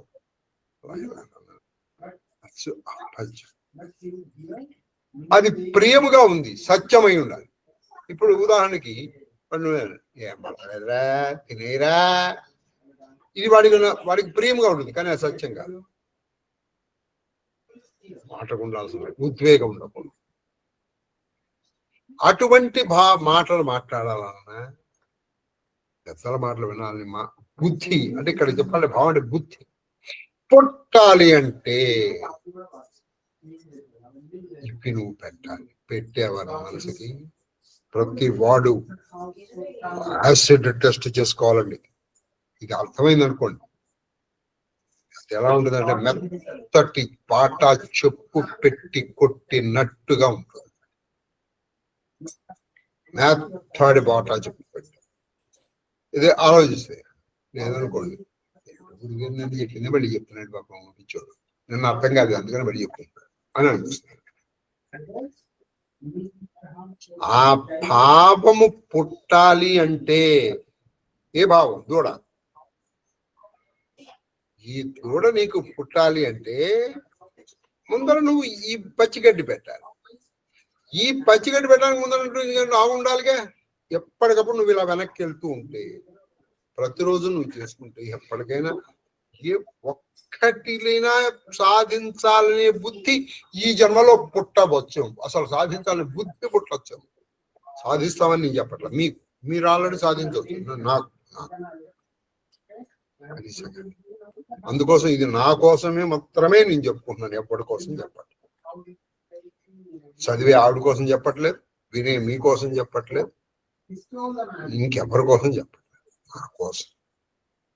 నేను కూడా రామచరిత మానస చెప్పడం వల్ల ఏ శాస్త్రం పుణ్యం నాకు లభిస్తే ఇప్పుడు చెప్పబోయే దాంట్లో ఏ ఒక్కటో సాధించాలని బుద్ధి పుడితే చాలు, సాధిస్తానని అనుకోవట్లేదు. ఎందుకంటే ఇది ఎప్పుడో వయసులో ఉండవలసివన్నీ తెలిసాను సార్, ఇప్పటికే సై దాటిపోయింది. ఆకులు కాలిన చేతులు పట్టుకుంటే ఆకులు కాలటం కాదు, కాలి దాదాపు కింద పడిపోవడానికి సిద్ధంగా ఉన్న సమయంలో ఇప్పుడు ఉంటున్నాను. ఈ వయసు ఎక్కడ వస్తుంది? కాబట్టి బుద్ధి పుడితే కనీసం ఇది కూడా ఆ రాముడి కృప వల్ల నిస్వార్థంగా రామచరిత మానస్ చెప్పే బుద్ధే కనుకుంటే ఆ సీతా రామస్వామి లేకపోతే ఇందులో ఏదో ఒకటి, ఇందులో ఎక్కడి నుంచి నువ్వు సాధించవచ్చు. ముందర దూడ నువ్వు ముందర పాత్ర సంపాదించుకున్న తర్వాత దూడ తెచ్చుకోవచ్చు. మంచి భావాలు పుట్టాలి. మంచి భావాలు పుట్టాలంటే మంచిగానే ముందర మంచి ఆహారం తినాలంటే మనం మీకు ఒక చక్కని ఉదాహరణ చెప్తాను. మహానుభావుడు ప్రస్తుతం నడిచే దేవుడిగా పిలువబడుతున్నటువంటి సిద్ధేశ్వరానంద భారతుల వారి పూర్వాశ్రమంలో ఒకసారి ట్రైన్ లో వెళ్తున్నారు. ఎక్కడ గుంటూరు నుంచి ఎక్కడికో వెళ్తున్నారు. వెళ్తుండగా వాళ్ళ స్నేహితుడు ఏదో మా ఇషలో బ్రేక్ఫాస్ట్ తీసుకొస్తే ఈయన తిని బా చాలా బాగుందయ్యా అని ఆయన అన్నప్పుడు, ఎందుకు బాగున్నదండి? నివేదన చేసింది అది అని. అందుకే మనం ఏ పదార్థం తినాలి? నివేదన చేసిన పదార్థం మాత్రమే తినాలి. అంతే తప్పితే కుక్కలు విస్తరాకులు చింపి తెప్పినట్టు ఇక్కడ కూర్చొని పానీపూరీలు తిని లేకపోతే ఇంకోటి తిని నాకు మంచి భావాలు పుట్టాలి, నాకు మంచి భావాలు పుట్టాలి, ఏం పడుతుంది నీకు పట్టదు. నువ్వు అక్కడ ఇక్కడ ఏది బాగా రాజస తామస గుణాల్ని పెంచే భావాల్ని నువ్వు తిన్న తర్వాత అది 1/6 వంతు నీ మనసుగా తయారైపోతుంది. అప్పుడు నీకు మంచి భావాలు ఎందుకు పుడతాయి? తీసవతల. కాబట్టి ముందర కొంతమంది, అందుకే ఇప్పుడు కూడా కొంతమంది వాళ్ళు నివేదితమైన దీక్షదారులు వస్తారు. వాళ్ళు మన ఇంట్లో 10 రోజులు ఉండి వాళ్ళు ఎందుకు తింటారంటే ఇక్కడ వాళ్ళకి ఇంత తిన వాళ్ళు బయట తినలేరేంటి వాళ్ళు. ఎందుకంటే మీ ఇంట్లో అయితే నివేదన చేసిన పదార్థం పెడతారండి, అందుకని మేము తింటాము. ఈ పద్ధతిలో అండి నేను ఖచ్చితంగా చెప్తాను, మా కామాక్షమ్మకు ఒక అలవాటు. ఎక్కడైనా వాళ్ళు ఈ అన్నదానం చేసే చోట ఆవిడ తినడానికి ప్రిఫర్ చేస్తారు. మొదట్లో నేను అనుకునేవాడిని ఏంటి ఇలా ఏంటి, ఎందుకంటే అన్నదానం చేసిన చోట ఏం జరుగుతుంది, అక్కడ నివేదించిస్తారు. వాళ్ళు తిరుపతి వెళ్తారు, ఖచ్చితంగా తెరకొండ వెంగమాంబ సత్రంలో మీరు తినాలి, వాళ్ళు నివేదన పెడతారు. మీరు బయటకు వస్తే ఎలాగో మీ హోటల్లో కూడుతూ తప్పదు. నివేదన పదార్థాలు తిని చూడండి ఒక 40 రోజులు, మీకు ఆటోమేటిక్ గా మీకు తెలియకుండానే మీలో ఒక శాంతి, సౌమనస్యం, శాంతి, సామరస్యము, సౌమనస్యం, సౌజన్యం, ఈ భావాలు పుడతాయి మీకు తెలియకండి. అంత పూర్వం ఎవడన్నా ఏమన్నాడు వాడు ఆయన అంటే నువ్వు ఆయన రెచ్చిపోయే దానివి అనే భావం వచ్చేస్తుంది. చూసారా ఇంత బాగుందండి. నన్ను అడిగేది రామచరిత మనస్సు సరే. ఈ దూడ పుట్టింది, ఏది ఆస్తిక భావముల అనేటి దూడ పుట్టి ఇప్పుడు దూడ పుడితే గాని ముందర దూడ తాగితే గాని పాలు అది ఇవ్వదు. అందుకే మీరు పాలు వెతికేటప్పుడు ఏం చేస్తారు, ఫస్ట్ ముందర దూడని పంపిస్తారు, ఆ పాలు వదులుతుంది, అప్పుడు దూడని మీరు లాగేసి విడిపించుకుంటారు. పాపము దూడ తాగే వరకు పాలని ఆపుకోగలిగిన శక్తి ఉన్నటువంటి ఆవుకి ఒకసారి వదిలిపెట్టిన తర్వాత దాన్ని ఆపే శక్తి లేదు. ఆపే శక్తి ఉందనుకో, ఎప్పుడైతే తన దూడ పాలు తాగడం అనేది అది ఆపి పారేసింది అనుకో, వీడేంటి విదిగేది. దూడ తాగే వరకు నువ్వు కట్టు, అది పాలు అది రాదు, అది ఆపగలదు. ఒక్కసారి ప్రారంభమైన తర్వాత అది ఆపలేదు, పాపం మొత్తం అయిపోయింది. ఇది గమనించిన స్వార్థపరుడైన మనిషి ఏం చేస్తాడు, వాడు కొంతమంది ఉన్నారండి. నాకు తెలుసు ఒక రెడ్డి అని నేను ఎందుకు చెప్తున్నా అంటే, మంచి భావాలు బ్రాహ్మడికే పుట్టాల్సిన అవసరం లేదు, మరి ఎవరికైనా పుట్టచ్చు. ఆయన ఒక ఆవుని పెంచాడు. ఆవుని పెంచి ఏ ఒక్క రోజు కూడా ఒక్క గ్లాసుడు పాలు అమ్ముకోలేదు, ఒక్క గ్లాసుడు పాలు తను తాగలేదు. మొత్తం దానికి దూడ కుదిరి పారేసాడు. ఆయన చనిపోయాడు. మనం భాగవతం చెప్తున్నాడు. నేను ఆశ్చర్యపోయాను. ఆవు పాలు తాగి తనేదో బాగా బలిష్టంగా తయారవుదాం, ఆవు పాలు పెరుగు చేసుకుని ఆవు నెయ్యి తిందాం అని అనుకోలే ఆయన.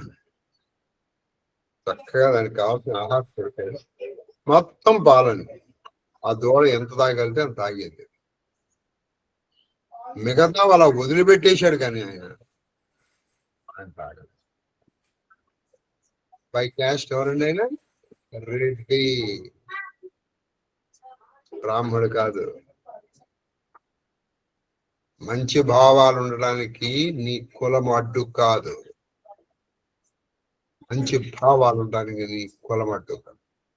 అలాగే నీ కులము నీ మంచి భావాలకి ప్రతీక కూడా కాదు, ఇది కూడా గుర్తు. కాబట్టి ఈ దూడ ఇప్పుడు పాలు. నివృత్తి మార్గము ఆవు వెనుక కాళ్ళకు కట్టుత్రాడు. ఇప్పుడు ఈ ఆవు కదలకన్నా ఉండడానికి ఏం చేస్తాం అంటే నివృత్తి. మనకు 2 మార్గాలు ఉన్నాయి, ప్రవృత్తి, నివృత్తి. ప్రవృత్తి అంటే ఏమిటంటే సంసారంలో ఉండడం, ఈ చేసుకుంటూ వెళ్ళడం. నివృత్తి అనేటువంటి సంసారం లేక ఈ ఆవు కట్టేసిన కాళ్ళు నివృత్తి మార్గం. అంటే ఏమిటి? సంసారం నుంచి బయటపడ్డాడు వాడు సన్యాసి. వాడు నిజమైన సన్యాసి. సన్యాసి అంటే ఇప్పుడు ప్రస్తుత సన్యాసులు అనుకోండి, వాడికి మనకంటే ఎక్కువ లంపటాలు ఉన్నాయి. ఇంకా విధంగా నీకు సంసారికే తక్కువ లంపటాలు ఉన్నాయి మీరు బయట వాళ్ళని చూసుకుంటే. ఇంకా సంసారే కొన్ని భోగాల్ని కావాలని వదిలేస్తున్నాడు. వాడు ఏసీ కారులోనే తిరుగుతున్నాడు, ఏసీ రూముల్లోనే పడుకుంటున్నాడు. వాళ్ళ మంచాల నుంచి చూడలేదు కానీ మరి వాడు ఎక్కడ పడుకున్నాడు. నిజమైన సన్యాసి అంటే ఎవరంటే తరుతల వాసి కరతల భిక్ష. చెట్టు కింద నివసించి వాడికి దగ్గర పాత్ర కూడా ఉండదు చివరికి. ఎందుకంటే పాత్ర ఉంటే ఆ పాత్ర మీద అపేక్ష వస్తుంది, ఇది నా పాత్ర అనాలి. చెప్పండి ఇప్పుడు అలా ఏ సన్యాసి? అసలు వాళ్ళ విలాసవంతాలు చూస్తే మనకి కళ్ళు తిరిగిపోతాయి. నాకు తెలిసి చాలా మంది సన్యాసుల్లో ఒక్క స్త్రీ సుఖం తప్ప మిగతావన్నీ వాళ్ళ దగ్గర ఉన్నాయంటే అతిశయోక్తి కాదు. కొంతమంది అయితే వాళ్ళు బంగారం కూడా వేసి వారేస్తున్నారు. వాళ్ళ దగ్గరికి వెళ్తే వాళ్ళని ఆశీర్వదిస్తున్నారు. వాళ్ళు ఆశీర్వదించాలంటే అర్థం ఏంటి? వాడు రెండు చూస్తున్నాడు ఏంటి, నేను ఆశీర్వదించేవాడిని, వీళ్ళు ఆశీర్వదింపబడేవాడు. అందుకే సన్యాసి ఏం చేస్తాడు? నారాయణ నారాయణ నారాయణ అంతే. వాడు ఆశీర్వదించడు. దీర్ఘ సుమంగళి భవ, దీర్ఘాయుష్మాన్ భవ, నీకు యశస్సు భవ, ఇవన్నీ నువ్వు అన్నాడంటే ఈయన ఆశీర్వదించేవాడు ఆశీర్వదింపబడేవాడు రెండు ఉన్నాయిగా. ఇంకా రెండు నువ్వు చూసినప్పుడు నీ సన్యాసత్వం ఏముంది అక్కడ? అందుకే వాళ్ళు ఒకటే అంటారు, నారాయణ నారాయణ నారాయణ. ఇక్కడే పోయింది నీకు, నీ ఆశీర్వచనంలోనే పోయింది నీ సన్యాసత్వం, విలాసవంతం జీవితం. కాబట్టి నివృత్తి మార్గంలో ఉండేటువంటి వాళ్ళు అసలు ఈ వీళ్ళు దాన్ని కట్టేసే తాడు. తర్వాత విశ్వాసమే దోహద అండి, నాకు ఇది ఒక్కడికన్నా నాకు వస్తే చాలండి. నాకు అంటే రామకృష్ణ అని పిలవబడి మరి పాలు వెతకాలి కదండి. పాలు కట్టేశాం. విశ్వాసం అనే పాత్రలో ఈ పాలు. ఆ విశ్వాసం అంటే నేను చెప్పాను, ఎట్లాంటి విశ్వాసం ఉండాలంటే నువ్వు కావాలనుకుంటే మంచి జరిగితే భగవంతుని నేను నమ్మినందుకండి నాకు ₹1 లాటరీ వచ్చేసింది, నాకు మంచి ఒక 4 BHK ప్లాట్ వచ్చింది, నాకండి ఐశ్వర్యం వచ్చింది. ఉన్న ఐశ్వర్యం పోయింది, అందరూ పోయారు.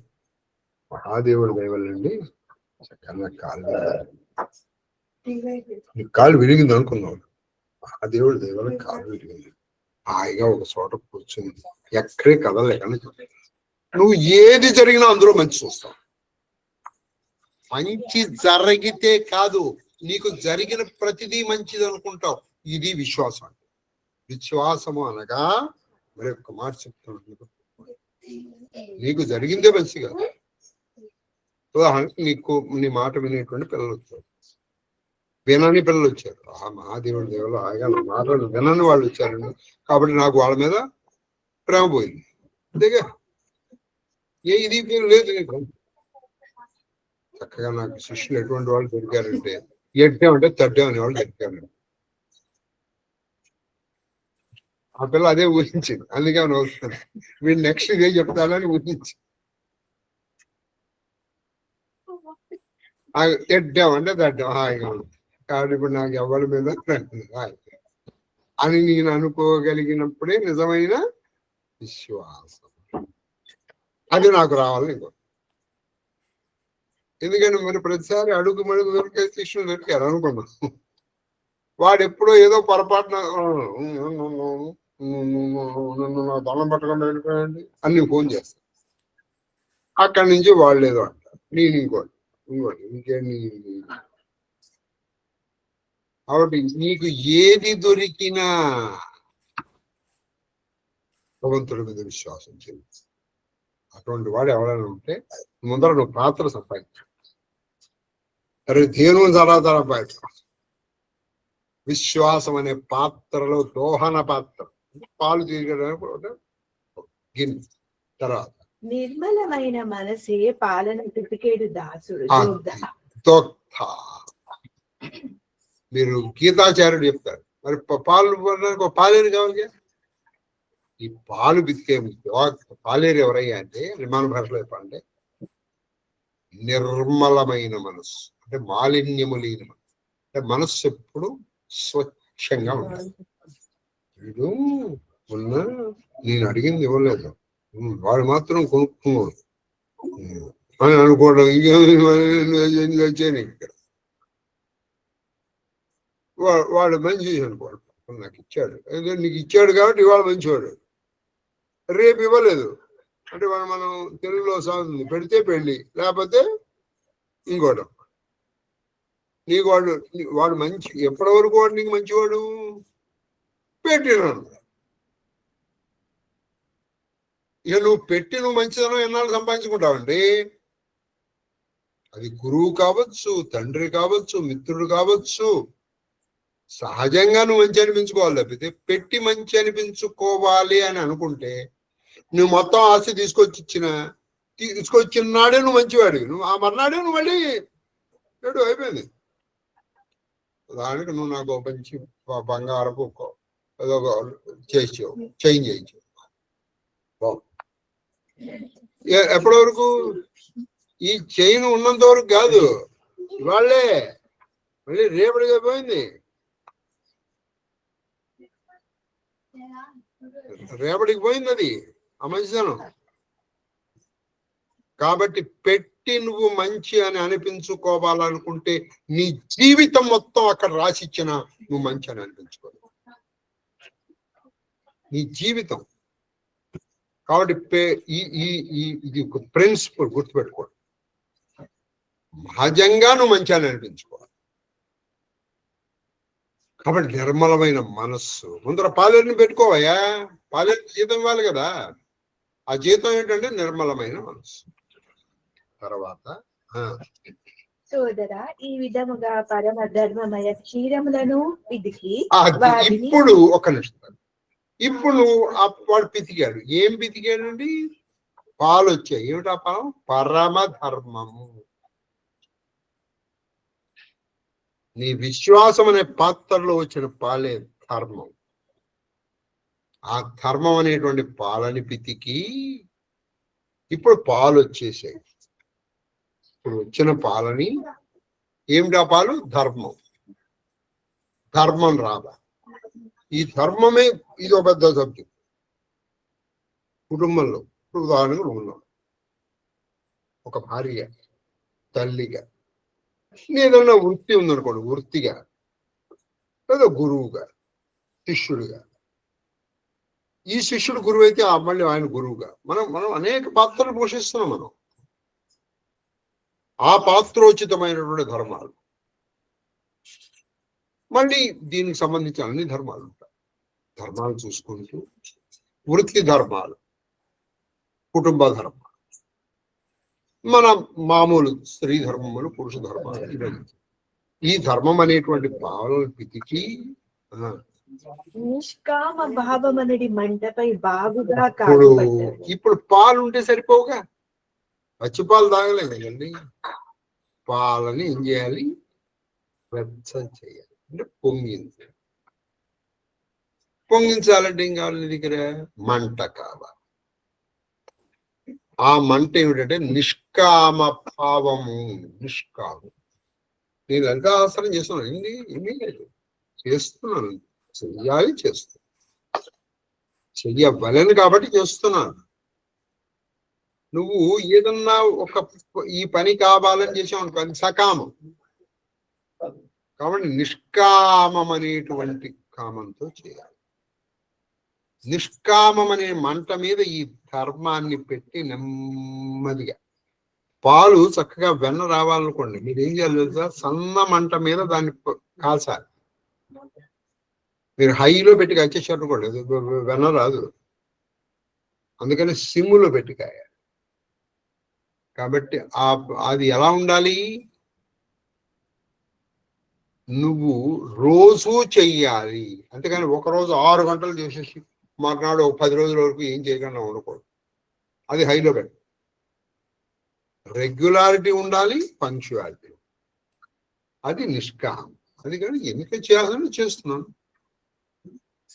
ఇప్పుడు మనం పిల్లల్ని పోషిస్తున్నాం. ఎందుకు పోషిస్తున్నాం? పోషించాలి కాబట్టి. అంతేపోతే వీడు భవిష్యత్తులో చూడాలి అని కాదు. అలా ఉండాలనుకుంటే అది సకామం. కాబట్టి నిష్కామమైనటువంటి దాంతో చేసి క్షమ సంతోషములని వాయువులు ఆ పాలలో చల్లార్చును. నువ్వు ఏం చేయాలి? అన్ని బాగా వేడిగా ఉండగా నువ్వు తోడు పెడితే తోడుకో. మీకు తెలుసు కదా విషయం.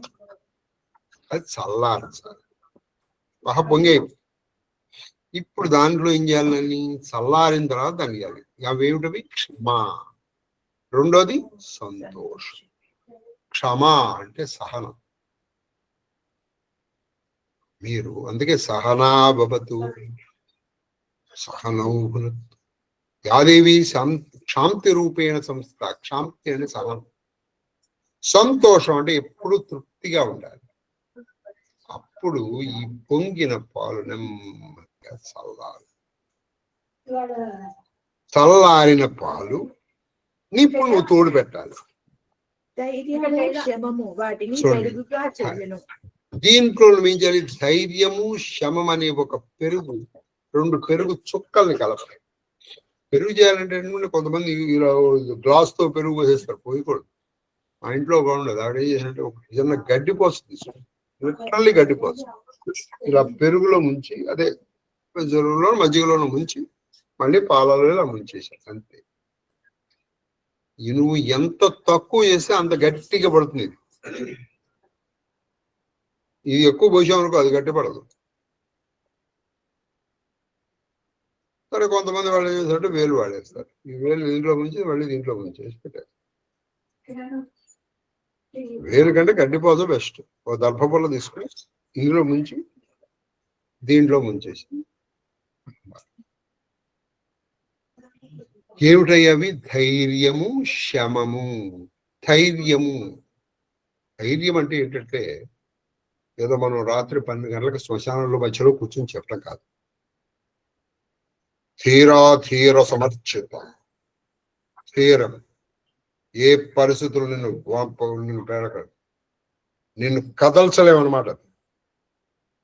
అంటే చెదరని, బెదరని, కదలని విశ్వాసమే ధైర్యం. వాళ్ళ చేత అర్చింపబడుతుంది కాబట్టి ఆవిడ ధీర సమర్చిత.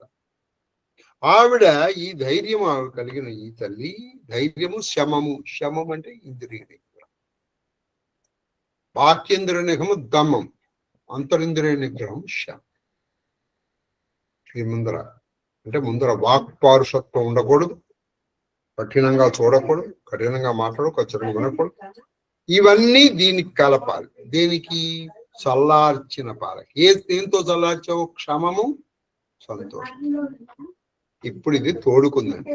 ఈ పాలు తోడుకుంది. తోడుకుంటే విచారం అనేది కవ్వమునకు. తత్వ విచారం అనే కవ్వం తీసుకోవాలి. పెరుగు అయిందిగా. ఈ తత్వ విచారము. తత్వం. తత్ అంటే అది, త్వం అంటే నువ్వు, అది నువ్వు, అదే తత్వం. ఇది నువ్వు ఇహ విచారణ ప్రారంభించాలి. భవానీ భావనాగమ్యం ఏమిటండి? ఈ భావనాగమ్య భవాని తర్వాత ఎందుకు రాశారు? భవ అని. భవాని అంటే అది నువ్వై ఉన్నావు. ఆవిడికి ఎలా నీకు దొరుకుతుంది? భావనాగమ్య అంటే నీ భావనల వల్ల మాత్రమే దొరుకుతుంది. మరి భావన అంటే ఏమిటి? ఇలా చేస్తే నాకు ప్రయోజనం. ఇలా నువ్వు చేయగా నువ్వు దాన్ని తరచి విశ్లేషణ, విచారణ, తత్వ విచారణ అనే కవ్వం. అయితే ఈ కవ్వాన్ని మనం మామూలుగా ఒక చిన్న గిన్నె అయితే మనమే చేత్తో ఇలా అంటాం. అదొక పెద్ద గిన్నె అనుకోండి, చేయి సరిపోదు. మీరు గొల్లవాళ్ళు చేసి చూడాలి. ఒక పెద్ద బాణంలాగా ఉంటుంది, ఒక సరిపోదు. ఈ కవ్వానికి వాళ్ళు ఏం చేస్తారంటే అటువైపు ఇటు ఒక తాడు కడతారు. ఈ కవ్వము తత్వం ఇచ్చారు. దీనికి తాడు ఒకటి కట్టాలి. అంటే దమము అనే స్తంభానికి పెట్టారు.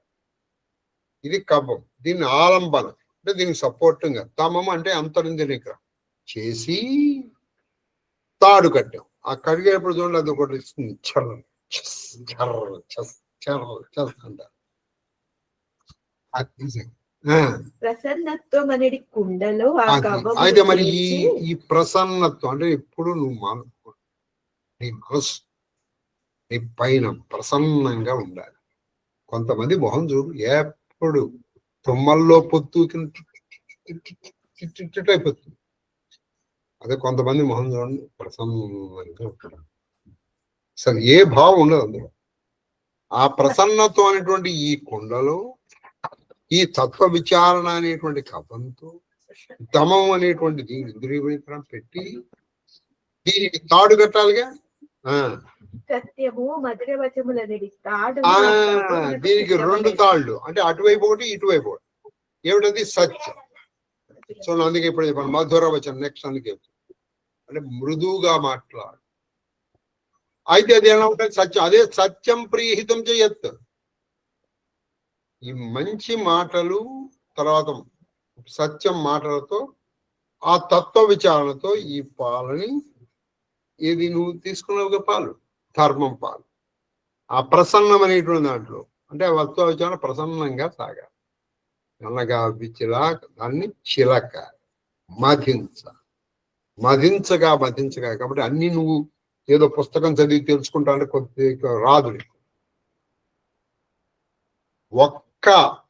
ఒక్కళ్ళ గురించి చెప్పు. ఒక చూడండి రాముడి గురించి తీసుకోండి.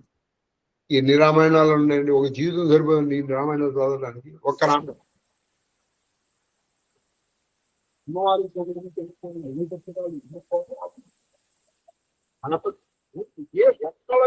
మనకు జీవితం సరిపోదు. అటువంటిది సమగ్రమైంది మనకి ఎప్పుడు తెలుస్తుంది? మనకు స్ఫురించాలంటే. కాబట్టి స్ఫురించాలంటే ఇవన్నీ. పిదప త్రాడు సహాయమైన కవ్వముతో ఆ పెరుగును మదించి ఏది సత్యము మధుర వచనములతో పెరుగును మదించి అప్పుడు దాని నుండి వైరాగ్యం అనేది శుద్ధ మనోహర పవిత్రమైన వెన్న వచ్చును. అప్పుడు వెన్న వస్తుంది. ఏమిటయ్యా అంటే వైరాగ్యం. అప్పుడు నీకు అనిపిస్తుంది ఈ ఇల్లు ఎవరిది, ఈ భార్య ఎవరు, పిల్లలు వాడెవడు, వీడెవడు, ఎప్పుడూ శాశ్వతం కాదే. ఇది నాది అనుకున్న వాళ్ళందరూ చివరికి మెట్లో కలిసిపోయారు అని ఊరికే చెప్పడం కాదు, అది లోపల పుడుతుంది. ఆ వైరాగ్యం అప్పుడు పుడుతుంది. అదే వెన్న. ఇప్పుడు ఆ వెన్న ఏం చేయాలి? మళ్ళీ నెయ్యే చేయాలి. ఈ వైరాగ్యాన్ని నెయ్యి చేయాలి. మళ్ళీ వెచ్చ చేయాలి. అప్పుడు యోగాగ్ని మనసును భగవంతుని యందు లయమునర్చుట యందు శుభాశుభ కర్మలనడి ఇంధనములతో ఆ వెన్నను కాచాలి. యోగాగ్ని పుట్టించ. ఈ వెన్నని కాచాలంటే అగ్ని పెట్టాలి. అది యోగం. అదేమిటి? శుభ అశుభ కర్మం ఈ వెన్నాన్ని కాదు. అప్పుడు నువ్వు ఇలా వేసుకున్నావు అనుకో, నీకు అన్ని బంగారం. గురుగారు మీ ఇల్లు పడిపోయింది. రాజా సంతోషం అని అనగలుగుతాను. మనం ఇల్లు ముక్కలైపోయిందండి అన్నాడు. సంతోషం అనగలవా? లేదు. గురుగారు మీకు సంబంధించిన వాళ్ళు మహాదేవ్ అలాగా అనగలరు. అలాగే శుభం కూడా. గురుగారు మీకు 1,00,000 రూపాయలు అలాగా. ఆ శుభాశుభం అనే కర్మల ద్వారా దీన్ని యోగా కింద మండించి ఈ వెన్నని కాచి అప్పుడు ఇది కృతం వస్తుంది. కృతం అంటే నెయ్య. ఏమిటా నెయ్య? మమత అనేది మురికి మాడిపోయి అది అందులో కొంత మురికి ఉంటుంది. ఆ మురికి మమత అంటే మమకారం మాడిపోయి జ్ఞానం అనేది నెయ్యి ఇప్పుడు జ్ఞానం మిగులుతుంది. చూసారా? జ్ఞానం అంటే ఇప్పుడు ఎంత వస్తుంది? ఇప్పుడు వస్తుందో జ్ఞానం అనే నెయ్యి అప్పుడు వస్తుంది. అది ఆ జ్ఞానాగ్ని దగ్ధ కర్మాణం. ఆ జ్ఞానాగ్నిలో కర్మలన్నింటినీ దగ్ధం చేయాలి.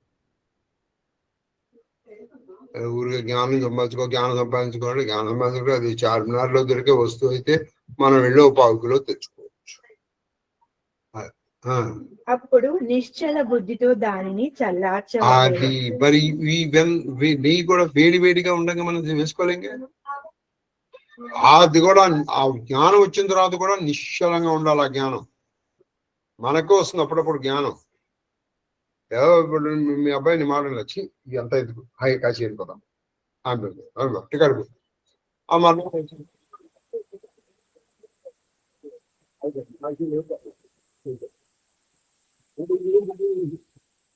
అది కూడా మనకి తెలుగులో చెప్తారు. శ్మశాన వైరాగ్యము, ప్రసూతి వైరాగ్యము, పురాణ వైరాగ్యాలు 3 వైరాగ్యాలు వస్తాయి. ఇవి ఆ కాసేపే.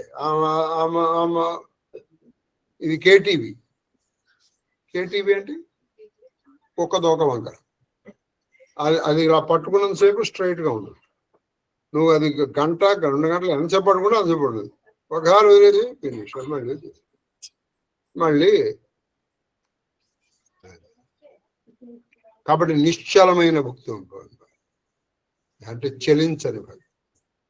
విజ్ఞాన రూపమైన బుద్ధి స్వచ్ఛమైన సద్యోవృతమును పొంది, అది విజ్ఞాన రూపమైన బుద్ధి ఈ సద్యోరూపమైనటువంటి ఈ జ్ఞానాన్ని పొంది చిత్తమను ప్రమిదలో నింపవలె. అది ఇప్పుడు ఈ నెయ్యిని తీసుకొచ్చి చిత్తము, నీ మనస్సు వేరు, చిత్తము వేరు. అసలు ఇంగ్లీష్ వాడికి మనసు లేదు, ఎందుకంటే వాడికి మనసు అనడానికి ఇంగ్లీష్ తెలుసులో ఇంగ్లీష్ వర్డ్. కానీ మనకి మాత్రము మనసు ఒకటి కాదు, మనో బుద్ధి చిత్త అహంకారములు అనే 4 రకాలుగా ఉంది. సంకల్ప వికల్పములు చేసేది మనస్సు. నిశ్చయాత్మకమైనటువంటి ఉన్న బుద్ధి అనేది బుద్ధి. మనో బుద్ధి చిత్తము అహంకారం. ఈ చిత్తము అంటే ఏమిటంటే ఇక్కడ సంకల్పం వికల్పం బుద్ధి వచ్చేటప్పుడు చిత్తం వచ్చేటప్పటికి అక్కడ నిశ్చయం అయిపోయిన తర్వాత అంటే ప్రమిద కదలకూడదు. అది చిత్తం. ఆ చిత్తం అనేటువంటి ప్రమిదలో ఈ నెయ్యిని పోసేసి ఇది వైరాగ్యం అనేది పోసి సమతయను సెమ్మెను సిద్ధపరిచి ఈ ప్రమిదను భద్రముగా సమత అంటే అందరినీ సమానంగా చూడాలి. సెమె మీద ఈ దాని మీద ఈ దీపాలకు ప్రమిద పెట్టి జాగ్ర స్వప్న సుషుప్తి అంటే 3 అవస్థలు, సత్వరజస్తమో గుణములు అంటే ఏంటి? ఇది ఏం చేయాలి? సత్వరజస్తమో గుణములు దాటి జాగ్రత్త స్వప్న సుషుప్తి అవస్థలు దాటి తురియం 4. మనం మొదటి దాంట్లో ఇక్కడ నీకు జాగ్రత్త తెలుసు, స్వప్న తెలుసు, సుషుప్తి వరకు మహా తెలిసి తెలియదు. తురియానికి వెళ్ళాలి. ఆ తురి అవస్థలో అనేటువంటి పత్తిని తీసుకొని ఒత్తి చేయి.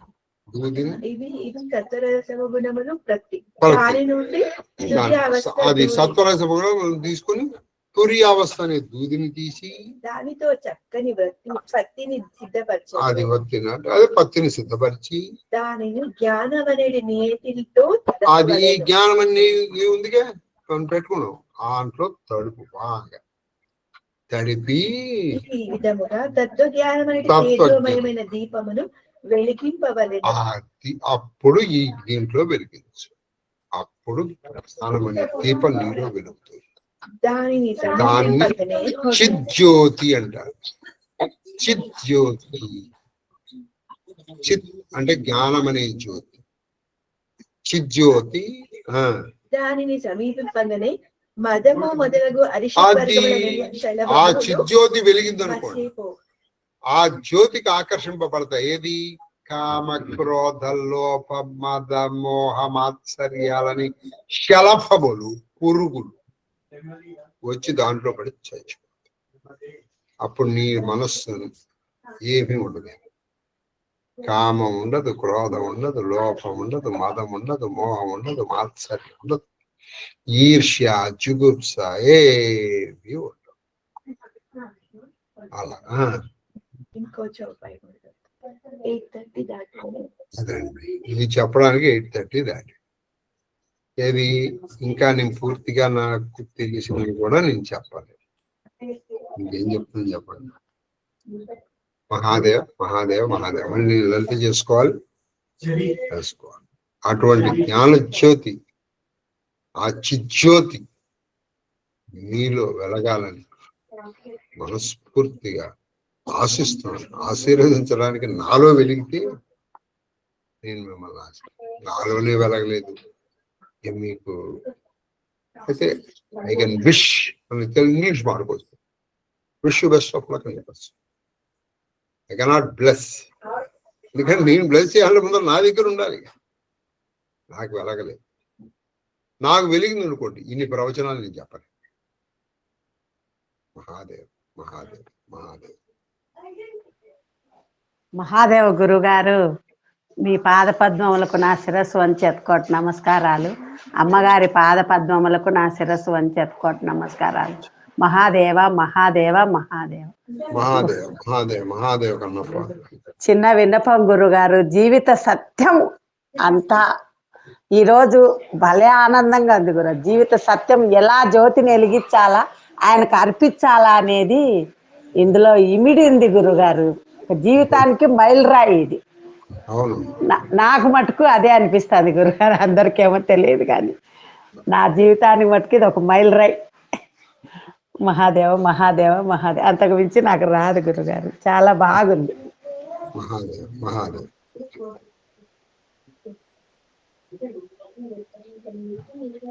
మహాదేవ మహాదేవ మహాదేవ గురుగారు. మహాదేవ్ మహాదేవ్ మహాదేవ్ తల్లి శ్రీలలిత. బాగా చెప్పారండి జయ గారు, కరెక్ట్ గా. కన్నప్ప కన్నప్ప. జయ గారు అంటే ఇప్పుడు ఆవిడ కూడా ఇప్పుడు ఆవిడ పేరు మర్చిపోయింది. అమ్మ ఇప్పుడు నువ్వు పిలిచి అమ్మ జయలక్ష్మి గారు అన్నావు, ఆవిడ పలకదు. కన్నప్పే ఆవిడ పేరు. మహాదేవ గారు. మహాదేవ తల్లి మహాదేవ మహాదేవ మహాదేవ మహాదేవ మహాదేవ గురువు గారు. మహాదేవ మహాదేవ మహాదేవ తల్లి సీతమ్మ. చాలా రోజుల తర్వాత ప్రవచనానికి వచ్చి చాలా మంచి విషయాలు వినగలిగాము, నేర్చుకోగలిగాము గురుగారు. మహాదేవ. కానీ పాటించడము ఇంకా చెయ్యాలి. అందుకే కదమ్మా చిజ్యోతి మీలో అందరూ వెలగాలని నేను ఆశిస్తున్నా. అలాగే గురుగారు. మహాదేవ్ మహాదేవ గురువు. మహాదేవ్.